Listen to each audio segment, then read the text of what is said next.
ಜಿಲ್ಲೆಯ ಶ್ರೀನಿವಾಸಪುರ ತಾಲೂಕಿನಲ್ಲಿ ಅರಣ್ಯ ಇಲಾಖೆ ಪುನಃ ರೈತರ ಮೇಲೆ ದೌರ್ಜನ್ಯ ಮಾಡೋದಕ್ಕೆ ಹಾಗೂ ರೈತರ ಜಮೀನು ವಶಪಡಿಸಿಕೊಳ್ಳೋದಕ್ಕೆ ಅರಣ್ಯ ಇಲಾಖಾ ಅಧಿಕಾರಿಗಳು ಮತ್ತೆ ಪ್ರಯತ್ನ ಮಾಡುತ್ತಿದ್ದಾರೆಂದು ರೈತ ಮುಖಂಡ ಸಿಪಿಎಂ ಗೋಪಾಲ್ ಕೋಟಬಲ್ಲಪಲ್ಲಿ ಗ್ರಾಮದಲ್ಲಿ ಅರಣ್ಯ ಇಲಾಖೆ ಅಧಿಕಾರಿಗಳ ವಿರುದ್ಧ ಆಕ್ರೋಶ ಹೊರಹಾಕಿ ಅರಣ್ಯ ಇಲಾಖೆ ಈಗ ಮಾಡ್ತಿರೋದು ಮೊದಲು ಮಾಡಿರೋದು ಕಾನೂನು ಪ್ರಕಾರ ಉಲ್ಲಂಘನೆ ಎಂದು ಹೈಕೋರ್ಟ್ ಈಗಾಗಲೇ ಸ್ಟೇ ಮಾಡಿದೆ.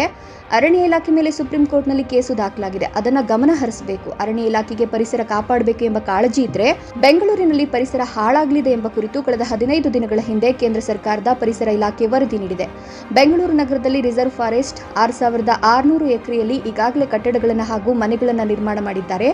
ಆದರೆ ಕೇಂದ್ರ ಹಾಗೂ ರಾಜ್ಯ ಸರ್ಕಾರ ಆದೇಶದಂತೆ 3 ಎಕರೆ ಒಳಗಿನ ರೈತರ ಜಮೀನನ್ನು ಯಾವುದೇ ಕಾರಣಕ್ಕೂ ವಶಪಡಿಸಿಕೊಳ್ಳಬಾರದೆಂಬ ಅರಣ್ಯ ಇಲಾಖೆ ಕಾರ್ಯದರ್ಶಿ ಆದೇಶ ನೀಡಿದ್ರೂ ಕಾನೂನು ಉಲ್ಲಂಘನೆ ಮಾಡಿ ರೈತರ ಭೂಮಿಯನ್ನು ವಶಪಡಿಸಿಕೊಳ್ಳುತ್ತಿದ್ದೀರಿ. ನೀವು ಬೆಂಗಳೂರಿನಲ್ಲಿ ಒತ್ತುವರಿಯಾಗಿರುವಂತಹ ಅರಣ್ಯ ಭೂಮಿಯನ್ನು ಮೊದಲು ತೆರವುಗೊಳಿಸಿ. ನಾವು ರೈತರು ಕಾನೂನು ಹೋರಾಟಕ್ಕೆ ಸಿದ್ಧರಾಗಿದ್ದೇವೆ. ಕಾನೂನಿನ ಮೂಲಕ ನಿಮಗೆ ಪಾಠ ಕಲಿಸ್ತೇವೆ ಅಂತ ಎಚ್ಚರಿಕೆಯನ್ನು ಕೊಟ್ಟರು. ಅರಣ್ಯ ಇಲಾಖೆ ಮತ್ತೆ ರೈತರ ಮೇಲೆ ದೌರ್ಜನ್ಯ ಮಾಡೋದಕ್ಕೆ, ರೈತರ ಜಮೀನನ್ನು ವಶಪಡಿಸಿಕೊಳ್ಳೋದಕ್ಕೆ ಮತ್ತೆ ಪ್ರಯತ್ನ ಮಾಡ್ತಾರೆ. ನಾನು ಅವರಿಗೆ ಅವರು ಯಾವ ರೀತಿ ಆದರೂ ತಗೊಳ್ಳಿ, ಎಚ್ಚರಿಕೆ ಆದರೂ ತಗೊಳ್ಳಿ, ಇಲ್ಲ ನಮ್ಮ ಮನವಿ ಆದರೂ ತಗೊಳ್ಳಿ, ಏನಾದರೂ ಆಲೋಚನೆ. ಫಾರೆಸ್ಟ್ ಇಲಾಖೆಯವರು ಈಗ ಮಾಡ್ತಾ ಇರೋದು, ಹಿಂದೆ ಮಾಡಿರ್ತಕ್ಕಂಥದ್ದು ಕಾನೂನು ಪ್ರಕಾರ ವಿರೋಧ ಅಂತಕ್ಕಂಥದ್ದನ್ನು ಈಗಾಗಲೇ ಹೈಕೋರ್ಟು ಸ್ಟೇ ಮಾಡಿರುವಾಗಲೇ ಅವ್ರಿಗೆ ಅರ್ಥ ಆಗಿರಬೇಕು. ಅವರ ಮೇಲೆ ಸುಪ್ರೀಂ ಕೋರ್ಟಲ್ಲಿ ಕೇಸ್ ದಾಖಲಾಗಿರ್ತಕ್ಕಂಥದ್ದನ್ನು ಜ್ಞಾಪಕ ಇಟ್ಕೋಬೇಕು. ಮತ್ತು ಈಗೇನು ನೀವು ಪ್ರಾರಂಭ ಮಾಡ್ತಾ ಇದ್ದೀರೋ, ನಿಮ್ಗೇನಾದರೂ ಮಾನ ಮರ್ಯಾದೆ ಇದೇನಾದರೂ ಇದ್ದರೆ, ಪರಿಸರವನ್ನು ಕಾಪಾಡಬೇಕು ಅಂತ ನಿಮ್ಮ ಇಲಾಖೆಗೆ ಇದ್ದರೆ, ಬೆಂಗಳೂರು ನಗರದಲ್ಲಿ ಈಗಾಗಲೇ ಪರಿಸರ ಹೋಗಿದೆ ಅಂತಕ್ಕಂಥದ್ದನ್ನು 15 ದಿವಸದ ಹಿಂದೆ ಕೇಂದ್ರ ಸರ್ಕಾರದ ಪರಿಸರ ಇಲಾಖೆನೇ ವರದಿ ನೀಡಿದೆ. ಬೆಂಗಳೂರು ನಗರ ಪರಿಸರ ಹಾಳಾಗ್ಬಿಟ್ಟಿದೆ. ಅಲ್ಲಿ ರಿಸರ್ವ್ ಫಾರೆಸ್ಟ್ ಇರ್ತಕ್ಕಂಥದ್ದು 6,600 ಎಕರೆಯಲ್ಲಿ ಮನೆಗಳನ್ನು ಕಟ್ಟಿಬಿಟ್ಟಿದ್ದಾರೆ. ಕುರಿ ಮೇಯಿಸ್ತಾ ಇದ್ದೀರಾ.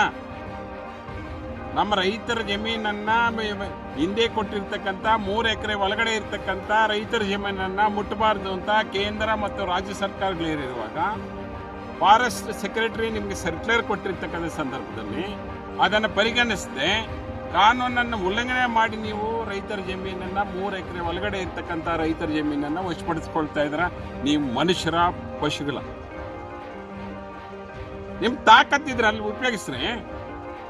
49 ಜನ MLAಗಳಿದ್ದಾರೆ, ರಿಸರ್ವ್ ಫಾರೆಸ್ಟ್ ಅಲ್ಲಿ ಮನೆಗಳು ಕಟ್ಕೊಂಡಿದ್ದಾರೆ ಅಂತ ವರದಿಗಳಿದೆಯಲ್ಲ. ಕುರಿ ಮೇಯಿಸ್ತಾ ಇದ್ದೀರಾ ನೀವು. ಫಸ್ಟ್ ಅದನ್ನು ಸರಿಪಡಿಸಿ, ಅಲ್ಲಿ ಪರಿಸರವನ್ನು ಸರಿ ಮಾಡಿ, ನಿಮ್ಮ ತಾಕತ್ತು ಅಲ್ಲಿ ತೋರಿಸಿ.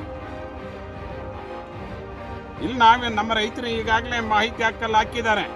ಏನಂತ, ಕೋಲಾರ ಜಿಲ್ಲೆಯಲ್ಲಿ ಎಲ್ಲ ತಾಲೂಕುಗಳಲ್ಲಿ, ಎಲ್ಲ ಗ್ರಾಮಗಳಲ್ಲಿ, ಯಾವ್ಯಾವ ಸರ್ವೆ ನಂಬರ್ಗಳಲ್ಲಿ ಎಷ್ಟೆಷ್ಟು ಎಕರೆ ಒತ್ತುವರಿ ಆಗಿದೆ ಅಂತ ನೀವು ವಶಪಡಿಸ್ಕೊಂಡಿದ್ದೀರಾ.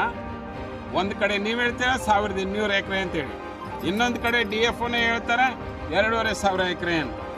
1,000 ಎಕರೆ ವಶಪಡಿಸ್ಕೊಂಡಿದ್ದೀರಾ, 2,500 ವಶಪಡಿಸ್ಕೊಂಡು ಅದ್ರ ಮಾಹಿತಿ ಕೊಡಿ. ಯಾವ ಗ್ರಾಮಗಳಲ್ಲಿ, ಯಾವ ಸರ್ವೆ ನಂಬರ್ಗಳಲ್ಲಿ, ಯಾವ್ಯಾವ ತಾಲೂಕಲ್ಲಿ ಅಂತಕ್ಕಂಥದ್ದು ಎಷ್ಟೆಷ್ಟು ಖರ್ಚಾಗಿದೆ ಅಂತೇಳಿ. ಒಂದೊಂದು ಎಕರೆ ವಶಪಡಿಸ್ಕೊಂಡು ಎಷ್ಟು ಖರ್ಚಾಗಿದೆ.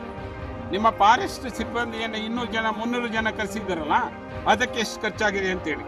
ಪೊಲೀಸ್ ಸಿಬ್ಬಂದಿಯನ್ನು ಕರೆಸಿದ್ದೀರಲ್ಲ, ಅದಕ್ಕೆ ಎಷ್ಟು ಖರ್ಚಾಗಿದೆ ಅಂತೇಳಿ. ಮತ್ತೆ 3 ಎಕರೆ ಒಳಗಡೆ ಇರ್ತಕ್ಕಂಥ ಕೋಲಾರ ಜಿಲ್ಲೆಯಲ್ಲಿ ರೈತರನ್ನ ನೀವು ವಶಪಡಿಸ್ಕೊಂಡಿರ್ತಕ್ಕಂಥದ್ದು ಎಷ್ಟು ಎಕರೆ ಅಂತ ಹೇಳಿ.